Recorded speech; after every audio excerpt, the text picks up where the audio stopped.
கிறிஸ்துவுக்குள் பிரியமானவர்களே, கர்த்தராகிய இயேசு கிறிஸ்துவின் நாமத்தினால் உங்கள் அனைவருக்கும் என் அன்பின் வாழ்த்துதலை தெரியப்படுத்துகிறேன். கர்த்தர் இன்று உங்களுக்காக கொடுக்கும் ஆசீர்வாத வசனம் 128வது சங்கீதம் 1 முதல் 6வது வசனம். இந்த வசனங்களில் நாம் நடக்கையின் ஆசீர்வாதங்களை குறித்து நம்ம பார்க்க போகிறோம். முதலாவது, கர்த்தருக்கு பயந்து அவர் வழியில் நடக்கிறவன் எவனோ அவன் பாக்கியவான். பிரியமானவர்களே, நாம் கர்த்தருக்கு பயந்து அவருடைய வழியில் நாம் நடக்கும்போது நாம் பாக்கியவான் என்று கர்த்தர் சொல்லுகிறார். பாக்கியவான் என்றால் ஆசீர்வதிக்கப்பட்டவன். நாம் முதலாவது கர்த்தருக்கு பயப்பட வேண்டும். நாம் பயப்படும் பொழுது நாம் தீமை செய்ய மாட்டோம், பிறருக்கு கெடுதல் செய்ய மாட்டோம், நம்முடைய வாழ்க்கையில் பொறாமை இருக்காது. ஹல்லேலூயா. பிரியமானவர்களே, கர்த்தருடைய வழியில் நடக்க வேண்டும். அப்போ கர்த்தருடைய வழி என்ன?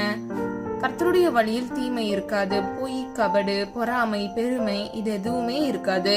கர்த்தருடைய வழியில் சமாதானம், சந்தோஷம், ஐஸ்வர்யம், நன்மை, கிருபை, இப்படி கர்த்தருடைய வழியில நம்ம சந்தோஷத்தை அனுபவிக்கலாம்.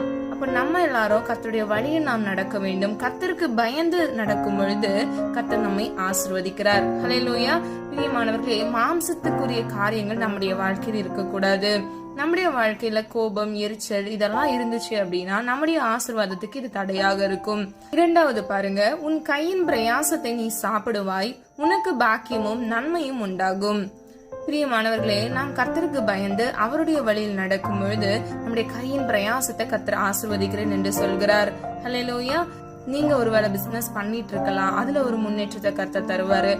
ஒருவேளை நீங்க பிசினஸ் பண்ணணும்னு சொல்லிட்டு ஆசைப்படலாம், கர்த்தர் வழி வாசலை திறப்பாரு. ஒருவேளை நீங்க கடன் பிரச்சனையில பாதிக்கப்பட்டு இருக்கலாம், உங்களுடைய கையின் பிரயாசத்தை ஆசீர்வதிக்கிறாரு.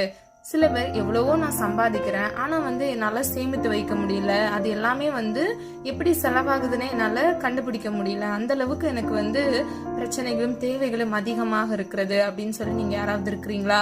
கர்த்தர் உங்களை ஆசீர்வதித்து உங்கள் களஞ்சியங்களை அவர் பெருக பண்ணுவார். அது மாத்திரமல்ல, பாக்கியமும் நன்மையும் உண்டாகும்.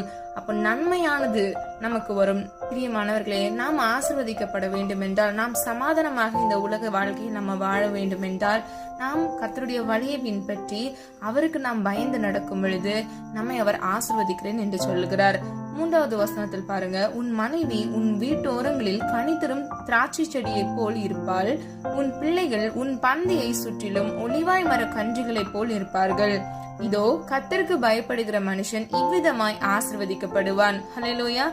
இன்னைக்கு பிரியமானவர்களே, உங்களுடைய வாழ்க்கையில கர்த்தர் விரும்புகிறது நீங்க கர்த்தருக்கு பயந்து அவருடைய வழியில் நடக்கும் பொழுது உங்களுடைய குடும்ப வாழ்க்கை ஆசீர்வதிக்கப்படும். அது மாத்திரமல்ல, உங்களுடைய பிள்ளைகள் உங்களை சுற்றிலும் ஒலிவாய் மர கன்றுகளை போல ஆசீர்வாதமாக இருப்பார்கள். பிரியமானவர்களே, ஆசீர்வதிக்கப்பட்ட சந்ததியை கர்த்தர் உங்களுக்கு கொடுப்பார். அது மாத்திரமல்ல, உங்களுக்கு பின்வருகிற தலைமுறை ஆசீர்வாதத்தை கர்த்தர் இந்த வசனங்களில் சொல்லுகிறத நம்ம பார்க்கிறோம். கர்த்தருக்கு பயப்படுகிற மனுஷன் இவ்விதமாய் ஆசீர்வதிக்கப்படுவான்.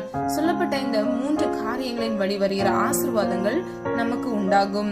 அது மாத்திரமல்ல, 4வது வசனத்தை பாருங்க, கர்த்தர் சியோனிலிருந்து உன்னை ஆசீர்வதிப்பார், நீ ஜீவனுள்ள நாளெல்லாம் எருசலேமின் வாழ்வை காண்பாய்.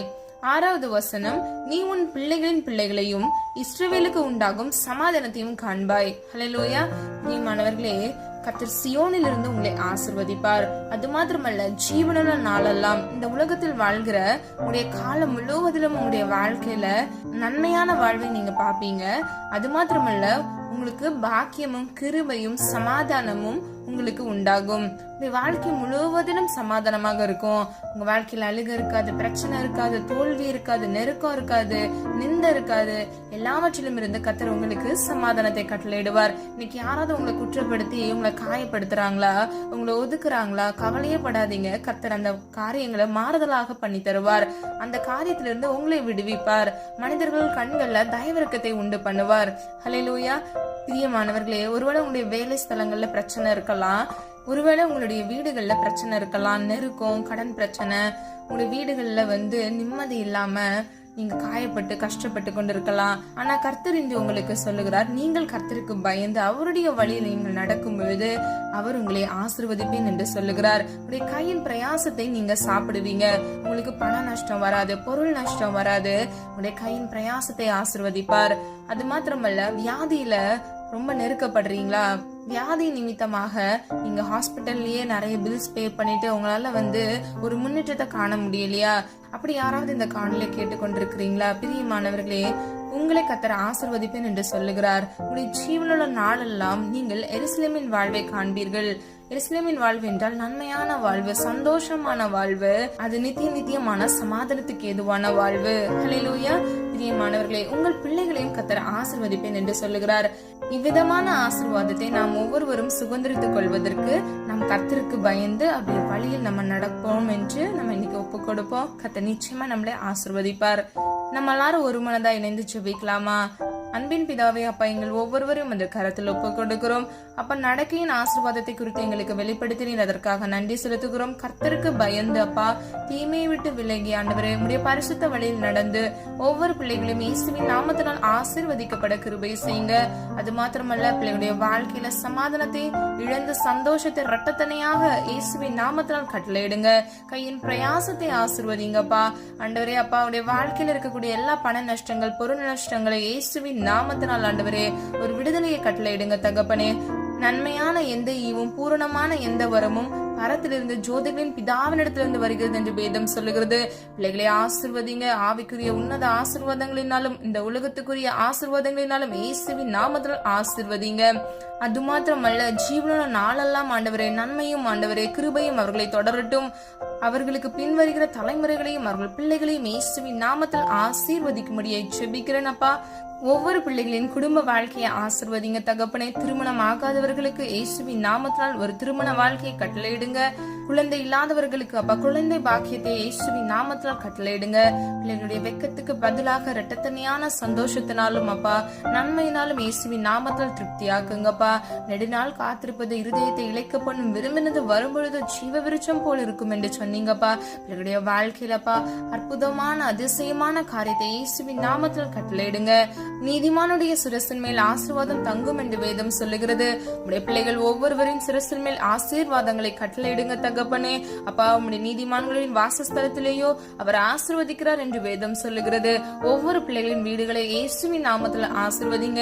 வீடு இல்லாதவர்களுக்கு வாடகை வீட்டில் இருக்கிற ஒவ்வொரு பிள்ளைகளையும் இயேசுவின் நாமத்தினால் அப்பா இடங்களை வாங்கி வீடை கட்டி எழுப்ப நன்மையான கிருபையை இயேசுவின் நாமத்தில் கட்டளையிடுங்க. எல்லா தேவைகளையும் சந்திங்க அப்பா. பிள்ளைகளுடைய வாழ்க்கையில் இருக்கக்கூடிய கடன் பாரங்கள், லோன்கள் ஆண்டவரே, இஎம்ஐஸ்கள் எல்லாவற்றிலும் இருந்து இயேசுவின் நாமத்தில் ஒரு விடுதலையை கட்டளையிடுங்க தகப்பனே. நீயோ கடன் கொடுப்பாய், நீயோ கடன் வாங்காதிருப்பாய் என்று வேதம் சொல்லுகிறது. அந்த வசனத்தின்படி கர்த்தருடைய பிள்ளைகள் ஒவ்வொருவர் வீட்டிலும் ஆண்டவரே ஆசீர்வாதம் ஆண்டவரை நிலைத்திருக்கட்டும். இந்த கடன் பாரங்கள் அப்பா இஎம்ஐஸ்கள் எல்லாம் அடைத்து தீர்த்து அப்பா இனி கடன் வாங்காதபடிக்கு ஆசீர்வாதமாய் வாழ கர்த்தர் தாமே இயேசுவின் நாமத்தில் கிருபை செய்வீராக. என் தேவனால் கூடாத காரியம் ஒன்றுமில்லை ராஜா. உம்முடைய பிள்ளைகள் சாட்சியுள்ள பிள்ளைகளாக அப்பா பாக்கியமுள்ள சந்ததியாக இருக்க கர்த்தர் தாமே கிருபை செய்யுங்க. ஒவ்வொரு பிள்ளைகளையும் பேர் பேராய் பிதா, குமாரன், பரிசுத்த ஆவியானவர் திரியோக தேவனின் வல்லமையினால் ஆசீர்வதிக்கும்படியாய் ஜெபிக்கிறேன். ஒவ்வொரு பிள்ளைகளையும் ஆண்டவரே இப்பொழுது இருக்கிறதை பார்க்கிலும் 1000 மடங்கு அதிகமாகும்படி இயேசுவின் நாமத்தில் ஆசீர்வதித்து ஜெபிக்கிறேன். ஜெபித்த ஒவ்வொரு ஜெபங்களுக்கும் ஆமென்றும் ஆமென் என்று நீர் பதில் கொடுத்து விட்டீர், அதற்காக நன்றி செலுத்துகிறோம் அப்பா. சமாதானத்தின் தேவன் ஒவ்வொரு பிள்ளைகளுக்கும் ஆண்டவரே சமாதானத்தை கட்டளையிடுங்க. தீங்கொன்றும் அணுகாதபடிக்கு தீமையிலிருந்து விலகி இயேசுவின் நாமத்தால் பாதுகாத்துக் கொள்ளுங்க. சத்ருவானவன் கெச்சிக்கிற சிங்கம் போல பிள்ளைகளுக்கு விரோதமாக எழும்பினாலும் அப்பா பிசாசுக்கு அஞ்சேன் என்று சொன்ன வசனத்தின்படி அப்பா பிள்ளைகள் ஒவ்வொருவரையும் ஆண்டவரே பரிபூர்ண நன்மையினாலும் ஆசீர்வாதத்தினாலும் திருப்தியாக்குங்க. சத்ருவானவனின் தந்திரங்கள் எல்லாமே மேற்கொள்கிறவர்களாய் ஒவ்வொரு பிள்ளைகளையும் மாற்றுங்க. பொறுப்படுத்திக் கொள்ளுங்க, காத்துக் கொள்ளுங்க. அப்படி நாம மாத்திரம் மகிமைப்படுவதாக இயேசுவின் மூலம் ஜெபிக்கிறோம் பிதாவே, ஆமென்.